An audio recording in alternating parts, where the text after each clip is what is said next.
Le désert du Sahara a autrefois été le foyer d'un ancien lac colossal, mais il est maintenant sec et désolé, d'un survivant à des dinosaures cachés. Voici les 15 choses les plus étranges trouvées dans le Sahara. Numéro 15. L'homme de fer du Sahara. Il n'est jamais allé dans le désert, mais il n'est pas si difficile d'imaginer à quel point il est dur d'y survivre. Mais en 1993, un homme a réussi à défier tout et à survivre à l'environnement brûlant et impitoyable du Sahara. Un Français nommé Émile Léré a décidé d'explorer le Maroc dans sa Citroën 2CV, un véhicule assez ancien. En chemin, il a été arrêté par les forces marocaines près de Tantan, qui ont insisté pour qu'il fasse demi-tour en raison des troubles civils dans la région. Cependant, Émile a refusé. Cette décision a scellé son destin. Après un accident, le véhicule d'Émile est tombé en panne et il s'est retrouvé bloqué au milieu de l'un des endroits les plus impitoyables de la planète. Cependant, au lieu de succomber au désespoir, Émile a persévéré. L'homme a conçu un plan audacieux pour transformer sa voiture inutilisable en une extraordinaire moto improvisée. Avec des outils limités et sans accès à un atelier adéquat, Émile a reconverti la carrosserie de sa voiture en un abri temporaire et a reconfiguré les composants restants. Il a habilement modifié le châssis, remonté stratégiquement les roues et placé ingénieusement le moteur et la boîte de vitesse au centre. Finalement, avant de continuer avec cette vidéo, appuyez sur le bouton d'abonnement et la cloche de notification dès maintenant. Après d'innombrables contretemps et avec un mélange de soulagement et de jubilation, Émile émergea triomphant sur sa moto bricolée unique, fabriquée à partir des restes de sa voiture en panne.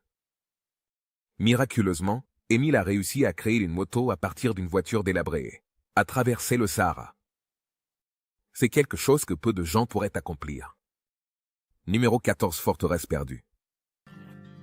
Les archéologues ont dévoilé la fascinante découverte de châteaux réels dans le sable du désert du Sahara, éclairant une ancienne civilisation. Des images satellites récentes ont révélé plus de 100 établissements fortifiés appartenant au peuple énigmatique des Garamantes, dans le sud-ouest de la Libye. Ces communautés, datant approximativement des années à 500 avant Jésus-Christ, faisaient partie d'une société très avancée qui a gouverné la région depuis le IIe siècle ou avant Jésus-Christ. Les découvertes remarquables ont émergé grâce à une analyse méticuleuse d'images satellites modernes, y compris celles à haute résolution utilisées par l'industrie pétrolière, ainsi que de photographies aériennes prises il y a plusieurs décennies. Lors d'une expédition au début de 2011, des échantillons de céramique Garamante ont été recueillis, confirmant l'existence des forteresses. La recherche sur ces anciennes forteresses a été brusquement interrompue en raison de la guerre civile qui a marqué la fin des 14 ans de règne du leader libyen Mouammar Kadhafi. Malgré l'importance historique de ces découvertes, le manque de fonds a entravé notre capacité à recueillir suffisamment d'informations sur ces sites archéologiques. Il est nécessaire de mener davantage de recherches à l'avenir pour éclairer ces lieux mystérieux et enrichir notre connaissance de l'histoire ancienne. Avec plus de ressources, nous pourrons approfondir le passé et déterrer plus d'informations précieuses qui nous permettront de découvrir les secrets cachés derrière ces forteresses perdues. Numéro 13. Des centaines de mystérieuses structures en pierre. La vaste étendue du désert du Sahara en Afrique de l'Ouest a été une source constante de fascination et de mystère. Récemment, des centaines de formations en pierre ont été découvertes dans le Sahara occidental, laissant les experts bouche bée. Les structures sont de toutes formes et tailles, et certaines ressemblent à des croissants de lune. Le mystère entourant leur finalité et leur origine a suscité de vifs débats entre archéologues et géologues. Certains ont émis l'hypothèse que ces formations pourraient avoir été utilisées à des fins astronomiques, tandis que d'autres pensent qu'elles pourraient être le résultat de l'érosion naturelle. Au fil du temps, quelle que soit leur genèse, la découverte de ces formations a offert une opportunité unique de mieux comprendre l'histoire et la géologie de cette vaste et énigmatique région désertique. D'autres forment des cercles ordonnés et il y a même des lignes droites, des plateformes rectangulaires et des tas de roches empilées. Par exemple, une structure combine des lignes droites et des cercles de pierre. Une plateforme et des tas de roches créant un complexe hallucinant qui s'étend sur plus de 2000 pieds. Les archéologues n'ont pas tardé à se rendre compte que ces structures pourraient abriter des secrets enfouis en profondeur. Bien que le but exact de beaucoup d'entre elles reste un mystère, certains spéculent qu'elles pourraient être d'anciens marqueurs de tombes. Malheureusement, peu de fouilles ont été réalisées et peu d'artefacts adaptés à la datation par radiocarbone ont été trouvés. Cependant, un couple de tas de roches connus sous le nom de tumulus ont révélé des sépultures humaines datant d'environ 1500 ans. Numéro 12. Le souffle du désert. Imaginez que vous marchez à travers l'immense chaîne de montagnes du Sahara. Soudain, vous tombez sur un spectacle impressionnant, une immense installation de land d'art, qui semble tout droit sortie d'un rêve. Le souffle du désert est une énorme œuvre d'art composée de motifs géométriques complexes méticuleusement sculptés dans le sol du désert. Oui, vous avez bien entendu. Certains disent qu'elle a été faite par des extraterrestres, mais en réalité, elle a été créée par des artistes. Cependant, cela ne la rend pas moins intéressante.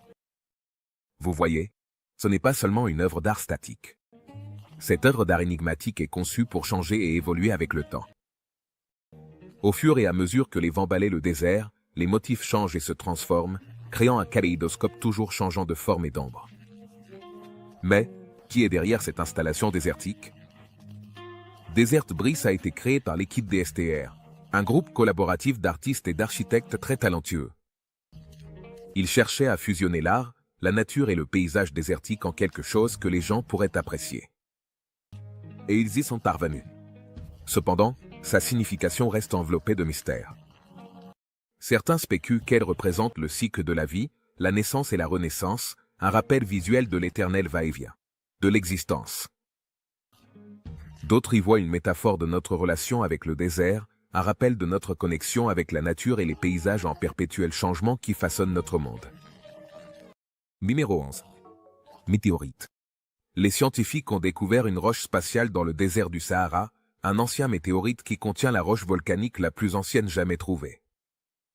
Cette découverte extraordinaire, appelée ERG-CH2, ou EC2, pour faire court, est plus de 2 millions d'années plus ancienne que toute autre connue jusqu'à présent. Elle appartient à un type de roche peu commun appelé andésite, que l'on trouve généralement dans les zones de subduction de la Terre. L'analyse révèle qu'elle s'est solidifiée il y a 4,6 milliards d'années, ce qui suggère qu'elle faisait autrefois partie de la croûte d'une ancienne protoplanète. Ce météorite ouvre une fenêtre sur les premières étapes de notre système solaire et pourrait fournir des données cruciales sur la formation des planètes, y compris la Terre. La singularité de LEC2 réside dans sa composition d'andésite, ce qui le distingue des autres météorites principalement composés de basalte. La rareté de reliques similaires suggère que la plupart d'entre elles se sont fusionnées pour former des planètes ou se sont brisées. Les chercheurs estiment que le magma du S2 a mis au moins 100 000 ans à refroidir et à se solidifier après sa fusion. Cette découverte remarquable offre une opportunité extraordinaire d'étudier les composants de base des planètes et de mieux comprendre les processus cosmiques qui ont façonné notre univers.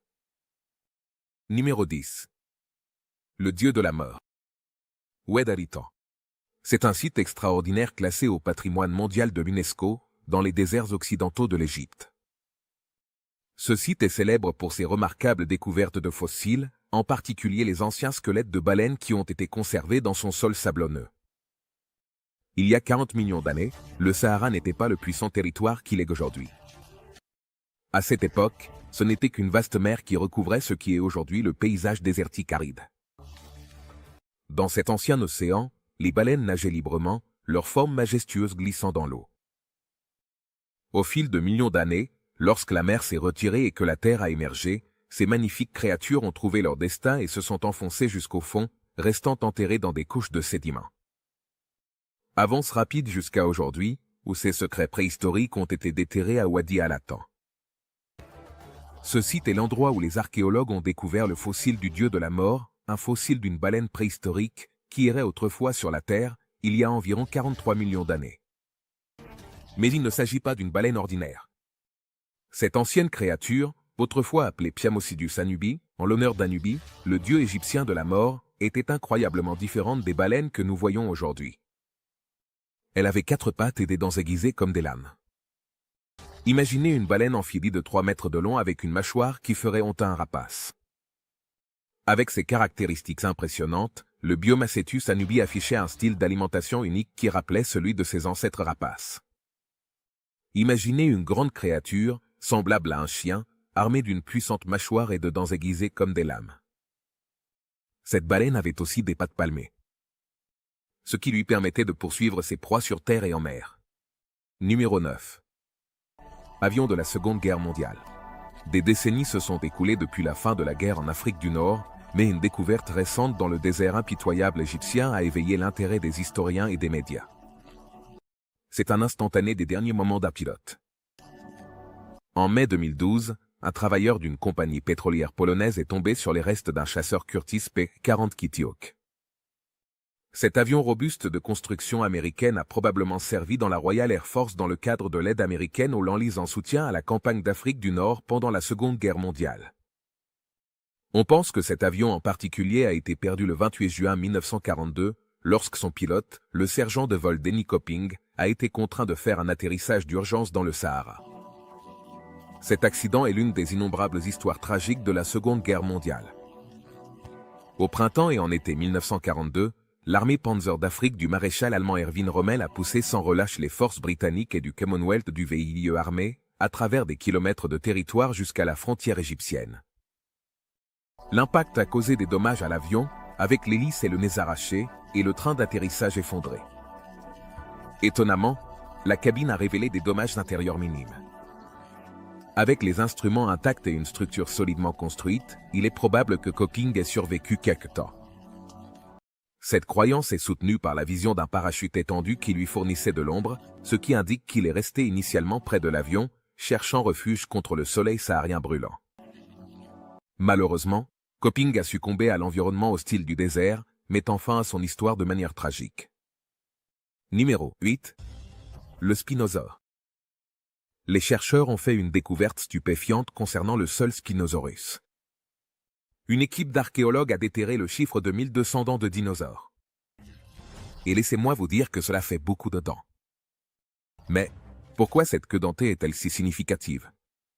Eh bien, ces brillants paléontologues affirment que ces trésors dentaires fournissent des preuves solides, au-delà de tout doute raisonnable, que le Spinosaurus était un véritable poids lourd aquatique. Il s'avère qu'un étonnant 45% de toutes les dents de dinosaures trouvées dans une rivière préhistorique appartenaient au Spinosaurus.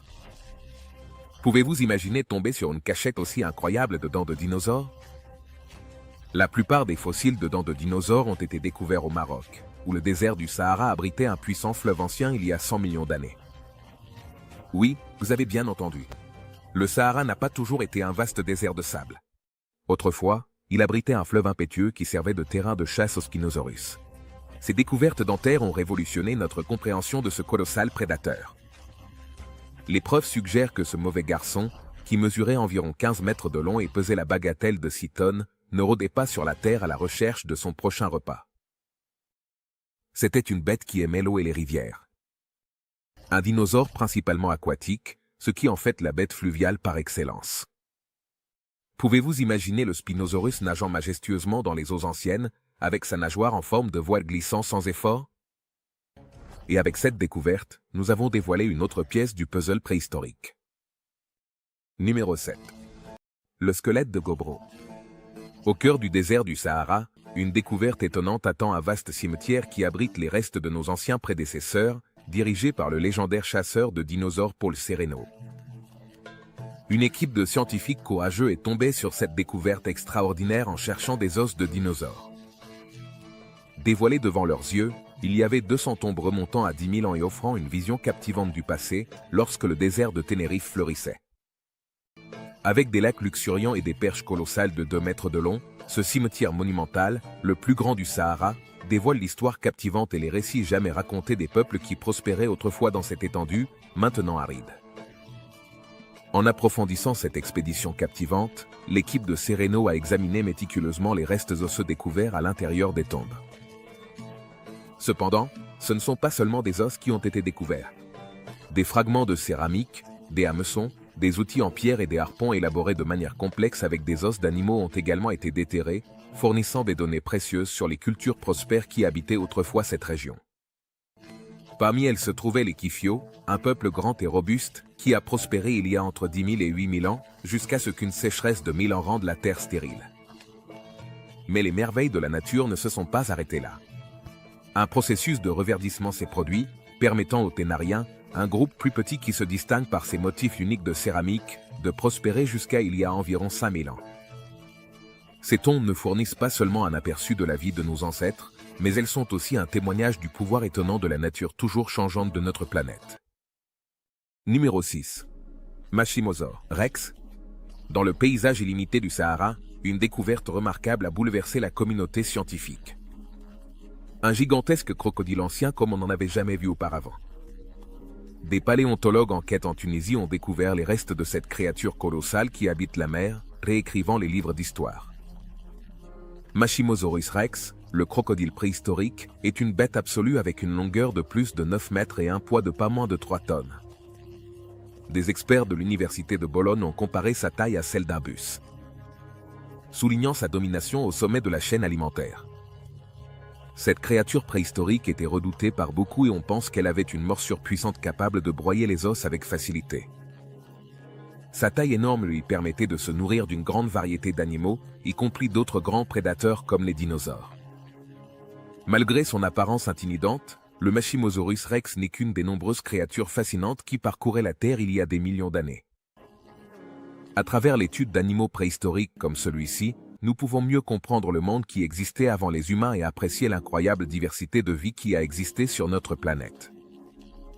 À son apogée, cette découverte remarquable suggère que le site était autrefois un lagon ouvert au vaste océan. En plus du crocodile, les chercheurs ont également découvert des restes de poissons et de tortues qui restent à identifier. Le MRX était un prédateur redoutable capable de chasser dans l'eau. Il employait probablement des tactiques d'embuscade ou de carognage pour s'assurer de sa nourriture. Numéro 5. Ver du désert. Le ver jaune du désert, également connu sous le nom de ver du désert de Libye, est un phénomène naturel qui a captivé l'attention de beaucoup. On le trouve dans le désert occidental de l'Égypte et c'est un type de ver qui s'est formé il y a plus de 28 millions d'années lorsqu'une météorite a percuté la surface de la Terre avec une force immense.